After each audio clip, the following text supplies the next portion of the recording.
welcome back to the Filmreelcast. Another week, another film. What film are we going to do?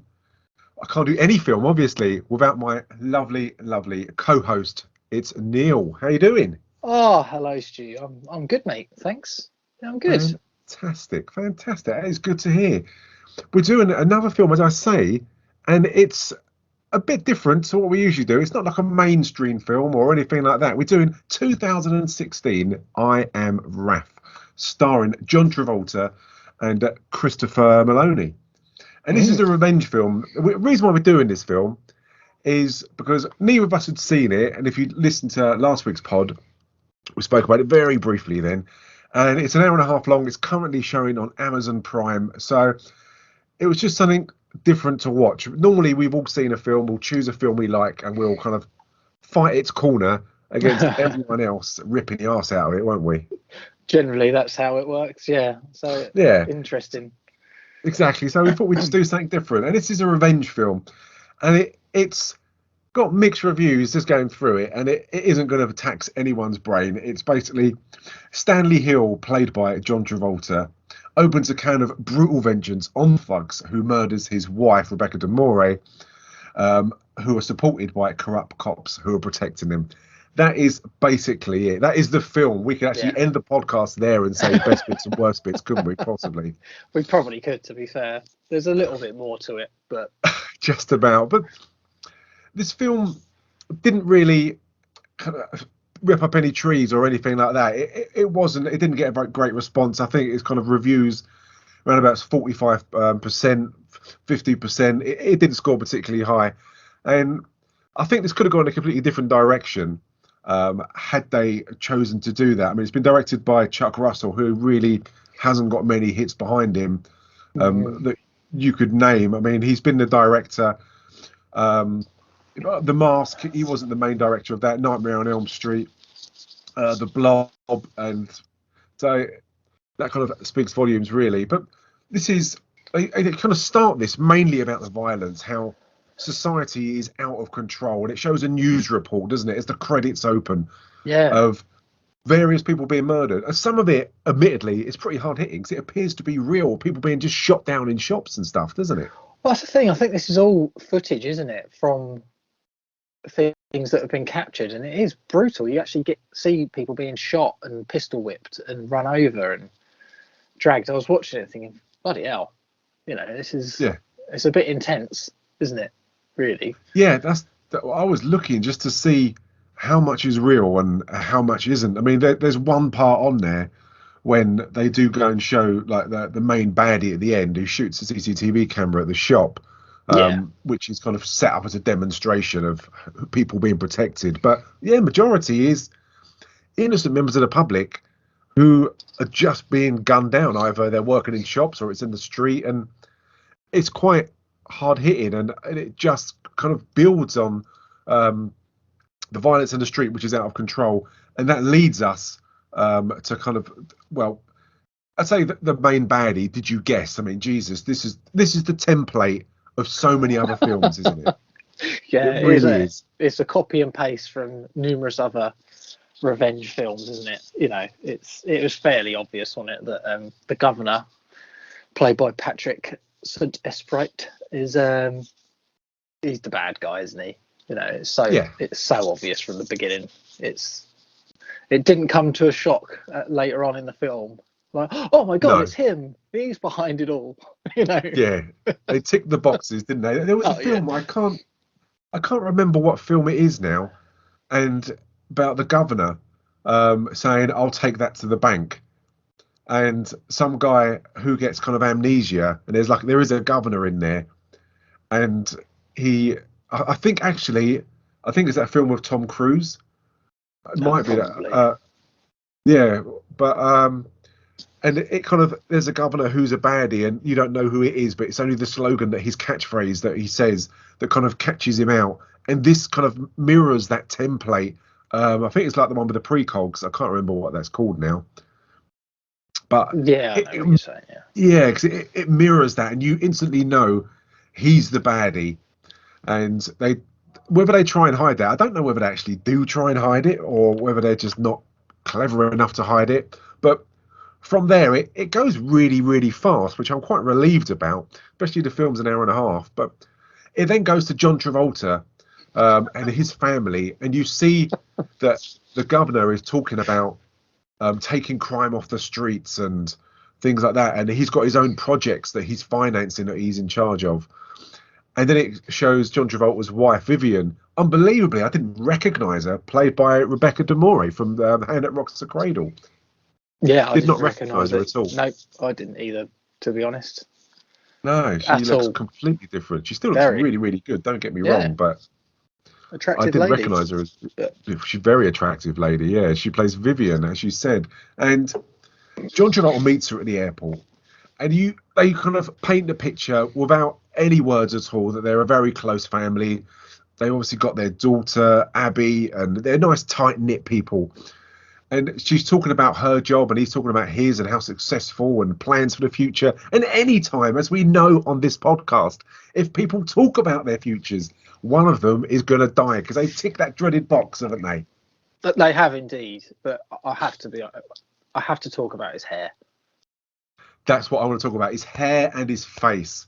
It's What's going on? It's the tightest weave. It is the wig. What is that all about? It's amazing.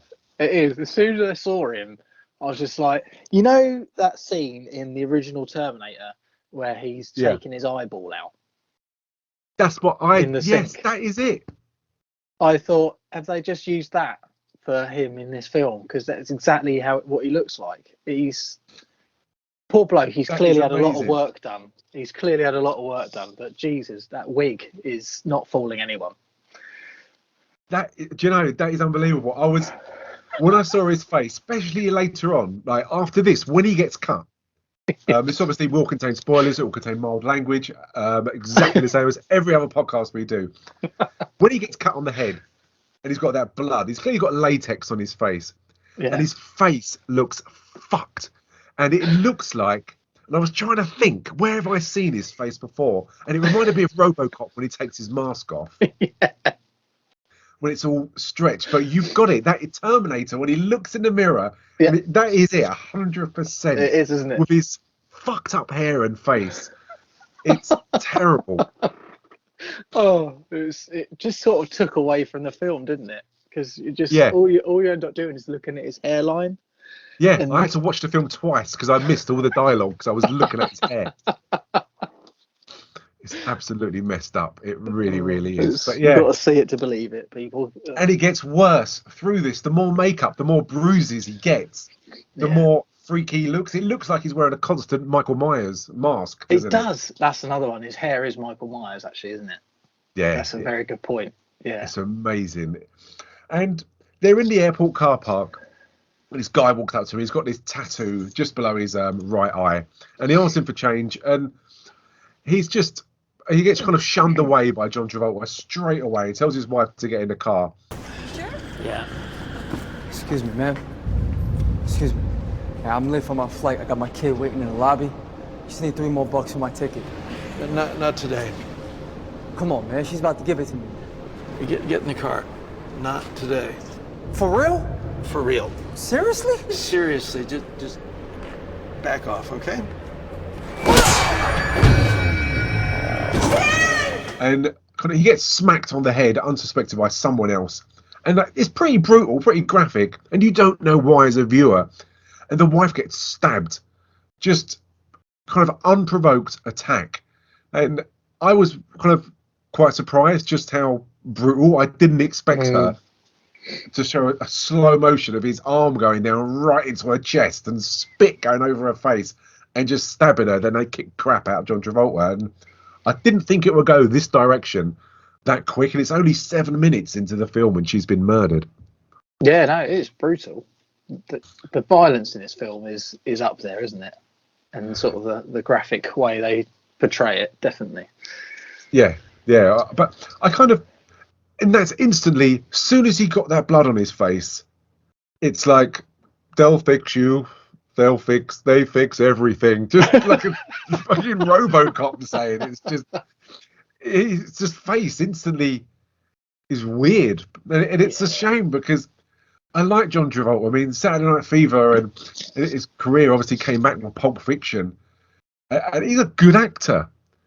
And it's just, again, it's like the other films we've done. These are good actors in a trash film, really. I mean, Christopher Maloney, he's been in some amazing things, and he's got so much character. He saves this film. Oh, big time, big time. I was going to say I actually prefer Christopher Maloney in this to John Travolta. 100%, 100%, yeah. He's so much more believable, and just he plays it better. I don't know what it is about John's performance. It just doesn't. I don't know if he believed in the film that he was doing, or I don't know. I found it quite a strange sort of performance by him, to be honest. Yeah, it wasn't particularly believable. Bless him. No, it's almost as if they kind of, even he's aware of they're ticking the boxes, and this is just a standard revenge film. Because even when you get Detective Gibson and his colleague Detective Walker, you instantly know these two are baddies. They've got an agenda. Yeah. And it's bad. I don't know. Again, is it bad acting? Is it bad writing? Is it that we watch so many films and we just know this now? Or is it all of it? I honestly don't know. I think it's a bit of all of it, to be honest. I mean, this film is just very obvious, isn't it? I mean, the fact that the coppers are saying to John Travolta, oh, you had blood in your eyes, you couldn't have seen him, and all this sort of thing, and basically being complete dicks about it from the start. Yeah. And it is a tired film, isn't it? Even though it's brand new, it's the same old cliches, and unfortunately, John Travolta's performance crying in the office just wasn't believable.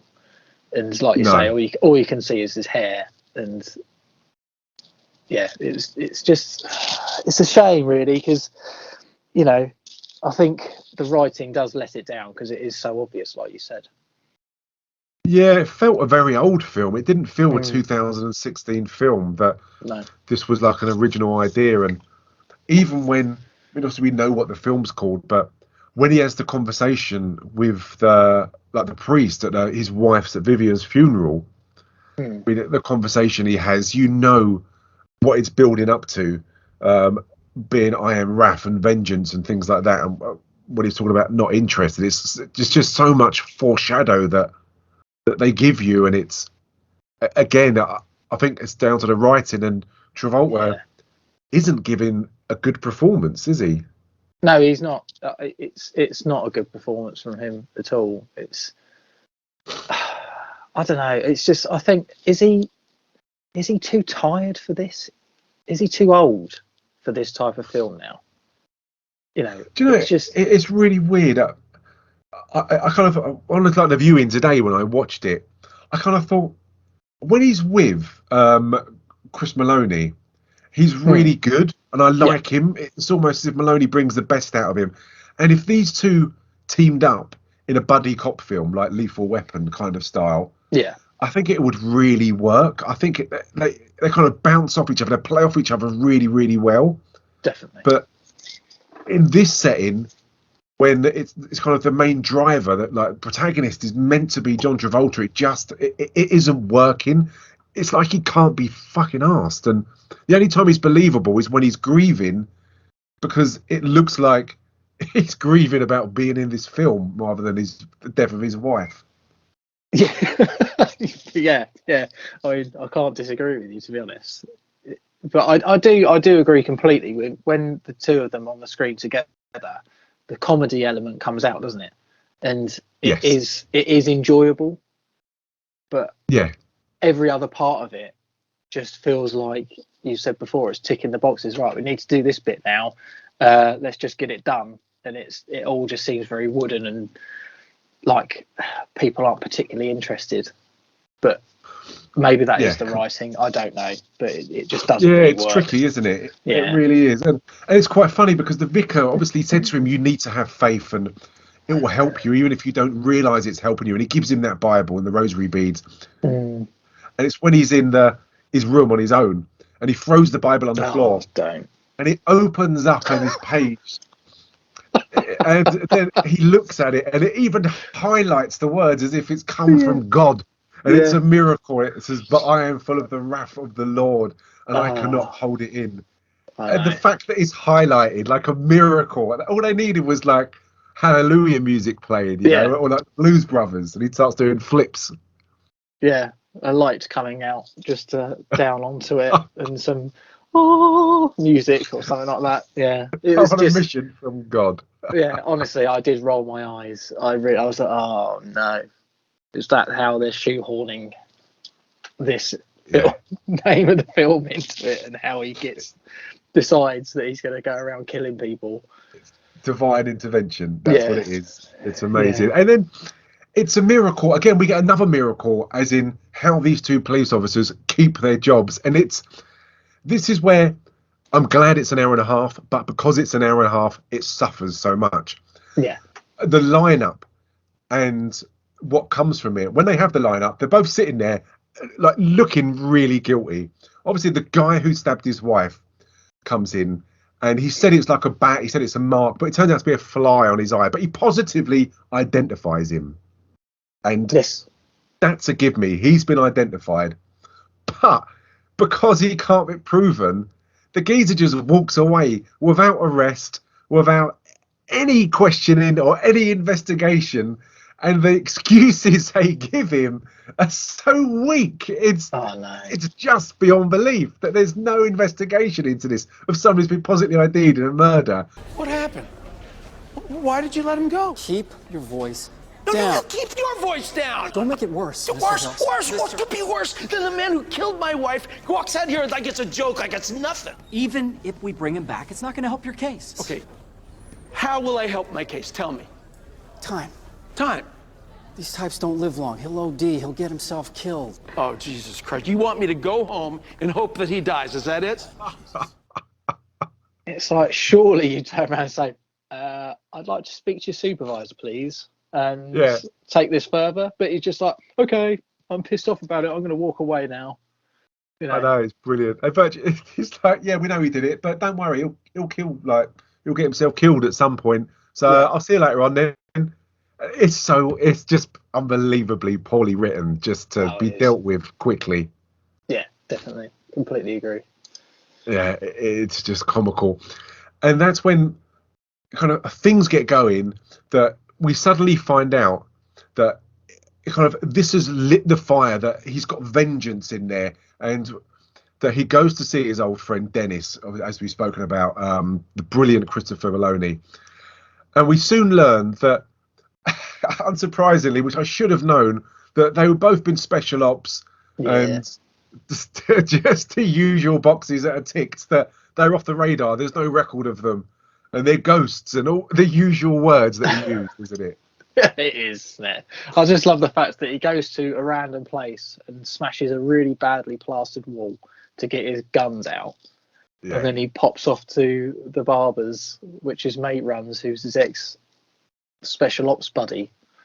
And it is so cliche, isn't it? It's just like, that's a nice original idea. Not exactly. It was like a John Wick idea, wasn't it? The fact that he's got the guns at home plastered behind the wall. What's he doing with those guns but hidden behind the wall anyway?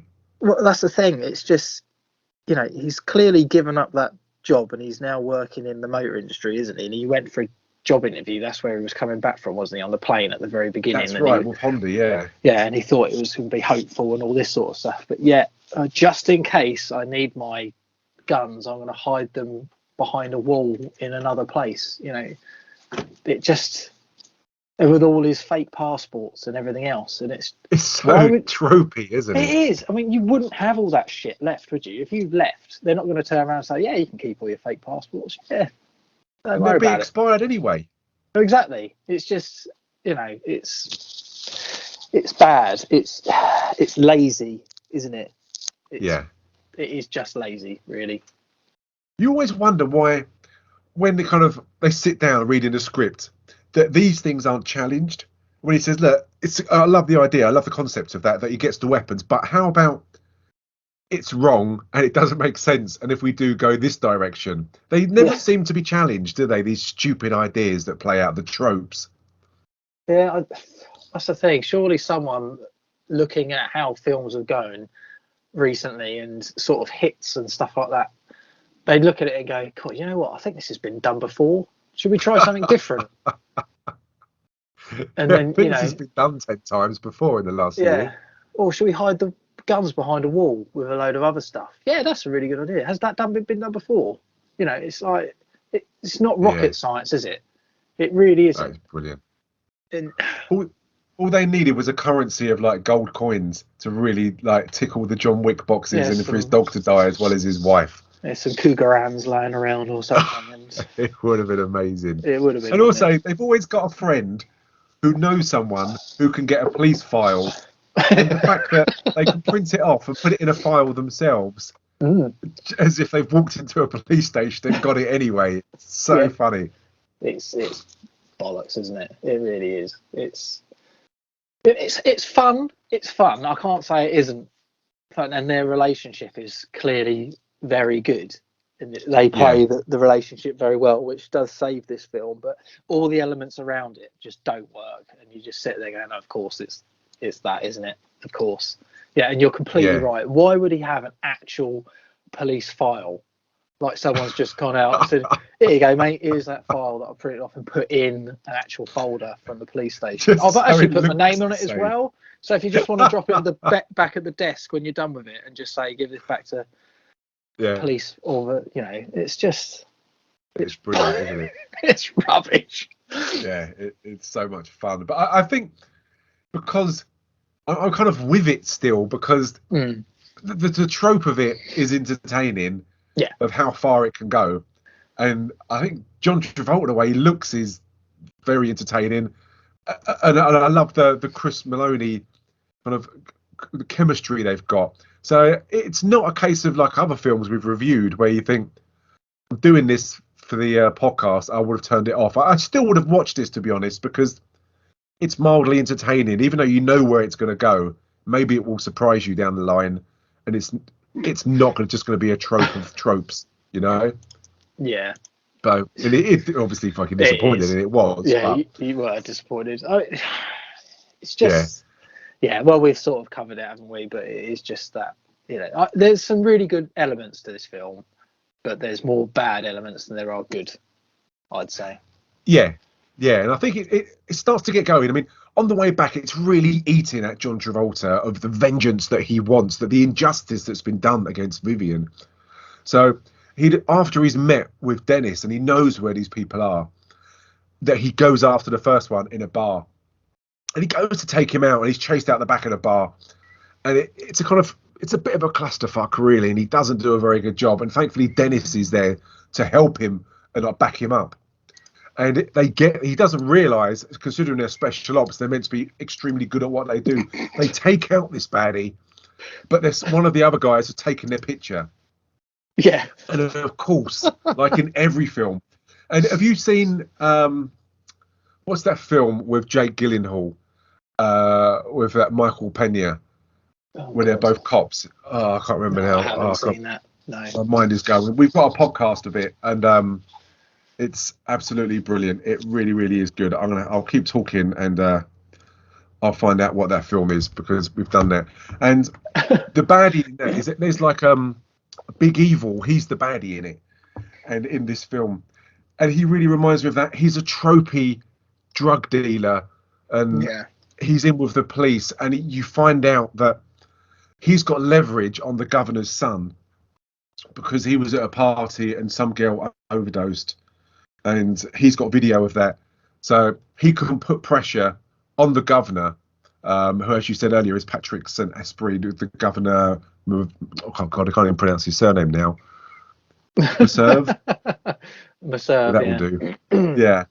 So he's got a video of his son dealing with a girl who's overdosed, which is no big deal because his son didn't cause the overdose. So I know he's obviously involved in drugs, but I would have turned around and just said, fair enough, release it. You know what I mean? What's the problem? My son went to a party. Yeah, and some girl overdosed. You could spin it completely, couldn't you? You could spin that saying, he was there, and because he just went to a party and then a girl overdosed and he tried to save her life. but it just goes to show how rife crime is that we're fighting and stuff, you know, which is his whole premise, isn't it? That, you know, crime's rife, but they're winning and all this. So I can't see how it wouldn't have played into his hands slightly. If you see what I mean. Yeah. So Yeah, it's called End of Watch, is that film, mate? End of Watch. We've Right. got the podcast. Check that out. It's brilliant, amazing film. Honestly, that scored 5 out of 5. It's such a good film. Oh, really? Incredible film. Okay. Yeah, End of Watch. Brilliant film. Yeah, so we learned that the cops are in his kind of pocket because of this video, and the governor is in his pocket as well because of the blackmail. So it's in all of their interests to take out John Travolta, and when they learn of his kind of, he's helping him to take out Chris Maloney as well, who plays Dennis, because obviously they're a bit of a fly in their ointment and taking down their drugs empire. Yeah. And again, when he goes to see Chris Maloney, he just, again, it's like the Matrix. I need some guns. I need some weapons. And underneath he's got like a bat cave of a firing range and every weapon known to man underneath the barber's shop. And it's like, if John Travolta wouldn't have come around, what would he have done with all of these weapons? I mean, is he a gun runner? There's no mention of that. Or is he one of those people who thinks it's going to be the apocalypse and I need loads of weapons? I think it is probably the latter. He's clearly some fucking nut job, isn't he? That he still thinks he's in the special ops and he's got his computer down there and his firing range and all these ridiculous guns. And I just love the fact it's underneath his barber shop, you know. Yeah, that's what I love. It's just like, oh, I'm just going to pop down to the cellar. No one will hear me cracking out a load of bullets. You know. It's unbelievable, isn't it? Oh, it is. It's just, yeah. I would say I'll check my barber shop, but I haven't got any hair, so I'm not able to do that. So it goes to the next one as John Travolta starts to take these people out one by one. Again, this is poor acting and it's poor writing as well. When he goes to see the guy, he wants the one who with the tattoo, the one who actually stabbed his wife. And when he goes to see him, he knows his name's Charlie. So he's saying, my daughter got a tattoo here, and the tattooist is the best one in town, and Charlie had one by him. Do you know Charlie? And the way it's acted and the way he tries to get the information as well is shockingly poor, isn't it? And the way the guy's texting Charlie saying, there's someone here for you, there's a cop. And it's a shit scene. It's a terrible scene. And another guy, Charlie something or someone. Nah, you know, I'm probably too overprotective. I mean, maybe if I met them or I spent some time with them, maybe I'd feel differently. But, well, we got a falling out over that. Nah, but she's old enough to choose her own friends, you know? So how long you own this Surely you place? just go in there and say, tell me where he is or I'll fucking kill you. Or, Yes. or whatever, you know, instead of this tropey, I'll talk around it and stuff and I'll let you give me a humongous tattoo on my back, which funnily That's what I enough wanted says, to talk about. He's I getting am that whole Raph. back piece on his back. Yeah. It's so funny, isn't it? How long was he I there am Raph. waiting? I mean, that's a massive piece. That's going to take hours. It's not just going to be a 5-minute job. Oh, yeah, you want that massive back piece. Okay, yeah, cool. Give us 10 minutes.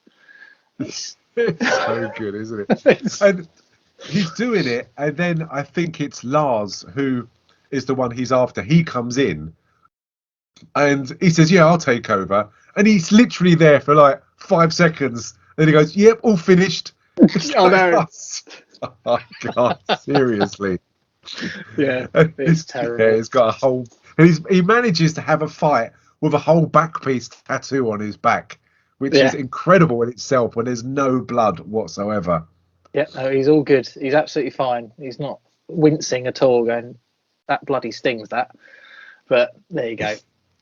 It's funny. Yeah. It's really funny. And Travolta takes Lars out, and he takes his drugs as well. And meanwhile, while that's going on, and I must admit, when I watched this, I did think that Chris Maloney possibly might die because his alarm goes off at his barber's shop, and he's got the guy with the, I think it's Charlie, the one with the tattoo by his eye, the one who stabbed Vivian, and 3 of his henchmen there. But Chris Maloney takes them all out, and I really love the way he takes them out. His action is believable. The choreography is good. It's brilliant, isn't it? Oh, definitely. I mean, like I said, I much prefer him to John Travolta. If he was the lead in this, it would have been a much better, more believable film. In my opinion, because he does the whole acting and the fighting stuff and everything else. It was super. I really enjoyed this scene.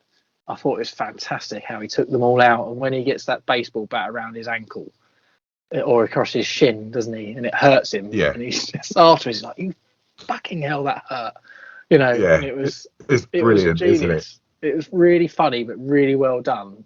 And yeah, I think I've got no issue with him whatsoever in this film. His character, I thought it was. Yeah, I think it would have been much better if they would just swap roles around, wouldn't it? It would have been so much better. Hugely. I guess John Travolta's the name, though, isn't he? So they wanted to build a big name to get people in seats. But I'll be honest, have I ever wanted to see John Travolta in this type of role? No. You know, the last time I saw anything like this was in that film with Halle Berry and stuff years and years ago, where he's a terrorist, and that's really Swordfish. Sword, yeah. But I have no desire to see John Travolta as this badass going around kicking ass. It doesn't work. No, I know what you mean. It's it's not great, and it's surprising just how poorly he does it when he could do it so well. But again, it's great that Maloney. I like the fact that he gets all the dead people, the dead henchmen, puts them in a car, takes them to a breaker's yard, and you actually see them getting squashed in that machine. He just gives a thumbs up to his mate. He's like, "Thanks for that." Yeah, cheers, mate. It's so funny. It is good. Yeah, it's absolutely brilliant. And again, you get Travolta. They didn't need this scene, if you ask me. When he goes back to church and he sees that same priest, and he's talking about his sins and all the people he's killed, and he's looking for redemption. And I don't know where they were trying to play he was at mentally. And what he was actually asking for, like whether he was asking for forgiveness or whether he's blaming himself for his wife dying. I don't know what the message was that he was trying to get across. I don't know. I think it was trying to add sort of that how much he loved her and how much he missed her and stuff like that. But it's fairly obvious considering he's going around killing everyone that killed her. So I see what they were trying to do, but you're right. It just wasn't necessary, was it? At all. And when he starts praying in the church and crying and stuff about everyone he's killed and saying, "I've done some horrendous things" and stuff like that, it's like, why are you doing that now? You know, you do it after you finish the job, wouldn't you? Because you're like, let's just get this done. Yes. Or if he would have done that beforehand, that he was at a real dilemma, and he said to the priest that, "I've got like a bit of a Liam Neeson. I've got the tools. I've got the skills. I've done this before, and I want to kill everyone. And I'm going to kind of fucking go medieval on every single person." And if the vicar was like, "No, don't do it. Believe in God and stuff like that," and then he was like, "Nah, bollocks. I'm going to go and do it and kick ass." Yeah, that would have been better. But definitely halfway through a film, when he's got every intention of killing everyone, to suddenly feel guilty about it. Well, yeah, considering he's already killed a few people, you know. Yeah. And now to turn around, maybe I shouldn't have done that. It's strange, isn't it? It was shoehorned in, I think. Yeah, for a bit of feeling and sentiment, which was lost. Definitely. But when they try and take out his daughter, and when they try and take out Abby and Abby's husband, it's really strange. Because they're clearing stuff out of the house. She sees the guns, sees the bullets and the files of the people who killed her mum. So she knows that John Travolta was kind of up to his neck in plotting something. And as they pull off the drive, you get Charlie and the other guys come by and they shoot with the vehicle and they shoot the boyfriend. And John Travolta pulls up quickly. And the boyfriend, his reaction to being shot is one of really calm and as if he's been shot before. When he goes, "You okay? You get a towel." I put a towel on. It's bleeding. He goes, "Don't worry, I'm all right. I'm all right." It's like Yeah, no, this isn't a reaction of someone. He's not panicking. It's a weird reaction. it is. I can't imagine from the look of him, and I shouldn't judge by looks, but he doesn't look like the type of person that goes around having fights and getting shot and badly injured on a regular basis. So, No. yeah, for him to be like, yeah, no, I'm fine. I've just been shot at by loads of people. I've crashed into a tree and it's gone all the way through, but I'm all right. Don't worry about it. Yeah, it was bizarre, isn't it? It was really, bad. really bizarre. Yeah. But we kind of getting set up for the next scene where you get the leader of the gang. He calls, I think the guy with the tattoo, I think his name's Charlie. Fuck it, it is now. It's Charlie. It's Charlie. He calls him up and he wants his drugs, the drugs that John Travolta's got. And he's basically saying that if you don't give these drugs, I'm going to take it out on you. And it sets up a scene where John Travolta texts him and basically says, "Do you want your shipment? Are you missing it? We'll come and meet you in a club." And I quite like the way this played out. It played out differently to the way I thought it was, because they do go to a club and they're observing him and they're watching him. Both him and Dennis are at this nightclub and they see him arrive and they're there already. And they're up in the VIP area. And he's sitting there very nervous because Charlie doesn't know that it's John Travolta who's setting him up. And it could be anyone. And when he's sitting there and he's got this other gang member looking at him and it puts him on edge, I thought they were both going to take each other out. Did you? I did think there was going to be an element of that. There was just a bit of blustering, really, wasn't there? They both showed each other their guns and then they sort of... It sort of went away, didn't it? It was... But... Yeah. I did like the bit though where Christopher Maloney was sat at the bar and that really attractive blonde woman came up to him, and you could just see on his face, "Oh, for God's sake!" Any night, I'd be well up for this, but I can't do it. Mind if I join you? Yeah. No. I gotta take care of some business tonight. Business? Call me! That was the best bit about this. Just him going, "Oh, for fuck's sake." Yeah. It was so fucking hot, and now I've got to... You bastards. Back you up. Yeah. But I thought it would have been nice. It would have been a real clever touch and showed a bit of intelligence, a bit of class, if they would have both taken each other out, both of these gang members, and they would have walked away, and there would have been no fingerprints on John Travolta whatsoever. And it seems strange that Travolta walked in and started opening fire. Oh, massively. Shooting everyone. It kind of ruined it, really. It took me out of the moment, really, of why he did it. And I know it leads up to the fact that he says, you're doing this for someone else. And even though he doesn't say it, but Charlie virtually says to him, "If I tell you I'm dead," which obviously says, yeah, there is another fucking ringleader. Yeah. I mean, it was obvious that this is how it was, like the conversation was going to go. But the fact that they just go in there and start shooting up the club is just odd. It's such a strange play, isn't it? Yeah. Just like, at the end of the day, you don't want to bring attention to yourself. You know, you could have gone in there, taken him away somewhere and had this conversation and beat the shit out of him. But instead they decide to just shoot up a club, meaning the police were going to be all over it and all this type of stuff. And it's just, it was a very odd decision to make, because they're not gangsters or anything like that. They're just people trying to get information and kill the people that have obviously got, but it seemed very odd for me. I'm not saying it was badly played out, because it was actually quite a good scene, but it was just a very odd scene. Yeah, it didn't go the way as if they kind of set it up to go one way, then it went another way. I don't know whether that was by chance, by luck, or skill. I honestly don't know. But as you said, it was pretty good.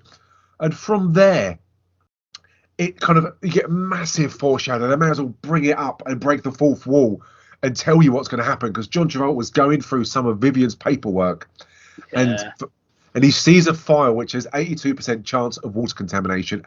And then for our stupid audience here, it shows a flashback of the governor talking about him building a water supply, a water pipe, and obviously he's funding it, will get rich from it. Yeah. And that's when the penny drops that he possibly could be Mr. Big, and it's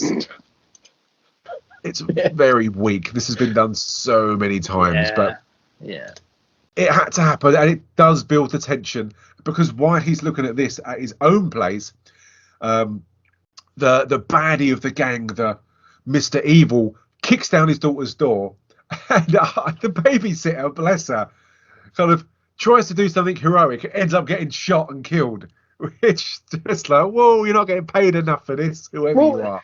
The thing with this is it's absolute. I really had a lot of issues. One, I didn't know who this girl was at all, and then you've got two blokes in the house with guns and stuff like that, and then the mum decides to pick up a massive knife.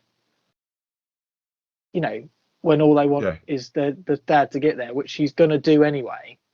Yeah. And this poor girl trying to, just get shot because the mum decides to be some sort of fucking hero. Yeah, it was a needless death. Oh, 100% agree with you. 100%. It was really strange. And the fact that, again, whether it's a babysitter, the best mate of hers, I honestly don't know because she's not on screen alive long enough. No. But she doesn't show any remorse for whoever this woman is getting shot at point blank range. It's really strange, isn't it? It's really bad. It's just terrible. It's just, you would never do that in a million years, would you? I don't care who you. At the end of the day, she's just whether it's the husband or the wife or whatever. You are not going to pick up a knife and attack one while the other guy's got a knife to your son, a gun pointed at your son. Yeah. It's weird. It's awful, and like, you're completely right. At no point throughout the rest of this film, leading up to the end, does anyone ever turn around and say, "God, it's really sad that the babysitter died, wasn't it? That we had a victim in this." It's like it's just completely written off. It's like, oh, we don't really care who she is. She's dead anyway. It's poor. Yeah. It's like they do stuff for impact value. But they don't think about the kind of the ripple effect and like the viewer of what they don't. It's not like a loaded incident where this happened, this is the fallout. It's just they do it, and you think, well, why'd she do that? Because there's no payoff for it. There's no reason why you do it. It's bizarre, but nevertheless, John Travolta does go there.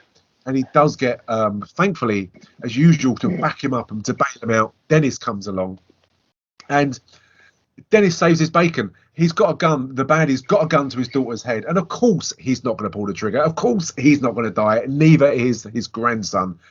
And Dennis takes him out with a sniper rifle out the back, but takes a bullet himself. But he's absolutely fine because bullets don't hurt heroes in this film. And just when he's about to get the information, and you think he's going to say the famous favourite words of Governor Merserve, that's who the baddie is. But then, oh no, they try and up the ante even more. Detective Gibson walks in, backed up by stupid Detective Walker, and he shoots the guy in the head, so he can't say who it is. And I did not know where it's going to go from here, and I'm glad they resolved this without much conversation, that he's going to take John Travolta out, and he's going to frame him. And then the other detective walks in as backup, and he says, well, I brought my own backup. And I did like that. And I did like the fact that Dennis walks in, Maloney walks in and spoils the party. And he is just like a breath of fresh air when he comes on screen, isn't he? Hugely. Because all of this is so predictable.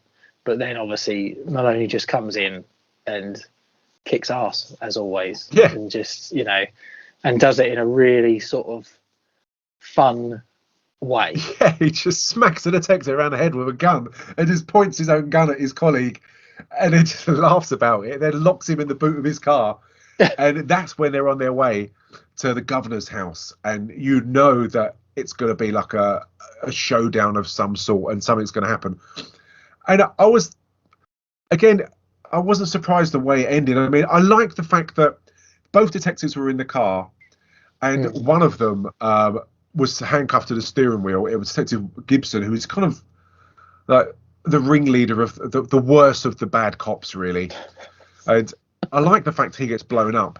and that John Travolta goes in the house, even though he gets shot in the back with a shotgun, and he's still fine. He gets smashed in the face with a shotgun. He still manages to have a pretty good fight with the governor, doesn't he? It's not bad, to be honest. No, it's not a bad fight with the governor. I mean, it's just weird, isn't it, that they could they just miss out all the henchmen that he kills on the way there, because it's got loads of security all around the place, hasn't it? Yeah. And they just sort of scoot past that because the two detectives are in the car. And I think that's the funniest bit about it, is the fact that two detectives are in the car, which then he sets on fire, doesn't he? And it blows up. But no one hears the explosion. No. It's absolutely fine. It's like, oh, what was that? It wasn't like it's the house made of completely soundproof bricks and mortar and everything else. It just, no one reacts to it at all. But I think the fight between him and the governor is not too bad. You knew how it was going to end, but it's not a great deal of choreography, and you soon learn why getting shot in the back with a shotgun doesn't have any effects on him. And it's even though that his wife, the governor's wife, comes into the lounge when he's got a knife, the one that John Travolta had down his sock, shoved into his stomach. The fact he turns around and says, "Don't worry about it. I'm not going to hurt you. It's all right. It's all over." It's like, well, cheers for that. But my husband's on the floor with a knife sticking out of him and he's dying. Yeah. So, I don't think everything is all right. And then all of the police turn up, and suddenly, like, the Home Guard turn up, and everyone's there for some reason. I basically it's in the governor's house, I suppose. And John Travolta gets all of these red dots on him, and he walks out. And he looks like a defeated man. And I was honestly thinking that his mission's over. And I thought it was a stupid ending. And as if it was to be like a righteous kill, as if he's going to go to heaven now because he's said his prayers and all that other cobblers. But all of these red dots are on him. And he lifts a shotgun and they all shoot him, don't they? And I honestly thought he was dead. Did you? Well, I did too initially, and then it shows in and he's clearly got a bulletproof vest on or something, because I don't quite understand it myself. But I think the funniest bit about this is when the governor's wife turns around and goes, "Who are you?" And he goes, "I am Wrath." Who the hell are you?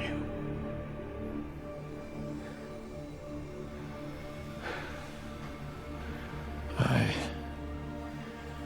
am Wrath.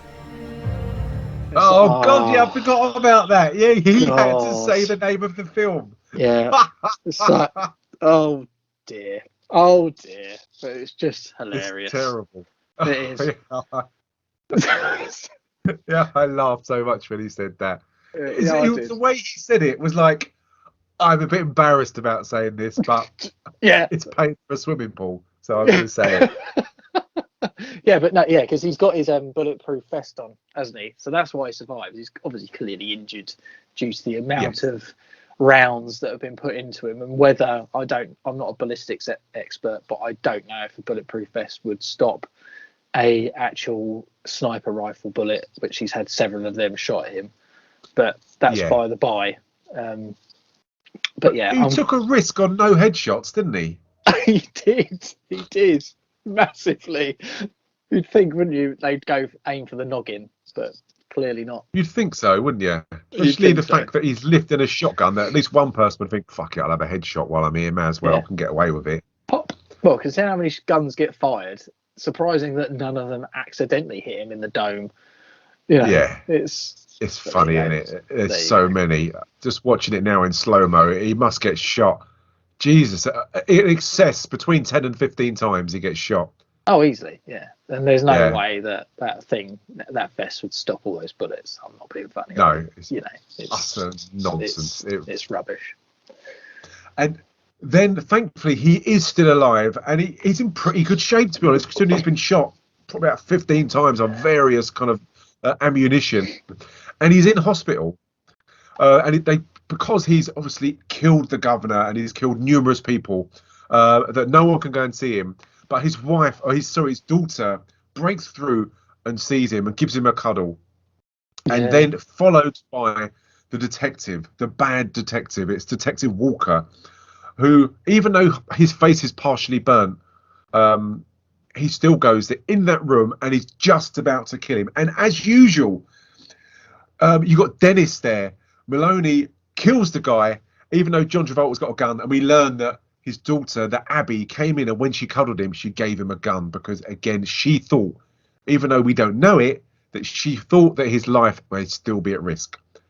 There's no foreshadow for this. There's no explanation for it at all, is there? I know, it's so weird, isn't it? Why would you? I don't know. Why would you give him a gun?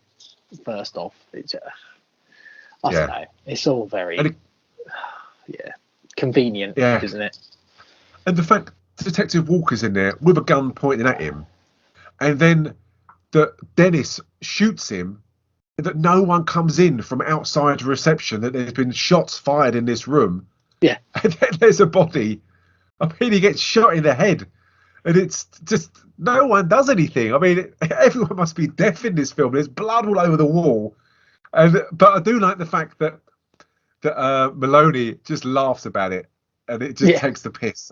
And he can get away with it because he's just got that way with him. He can act. Yeah, he's cool, isn't he? He's a cool dude in this film. He's got his character down in this, and the fact he sort of jokes around with John Travolta saying, you know, I saved you yet again, and he's like, well, I had him. You did? Well, he's not looking that well. What were you thinking? I had him. Please.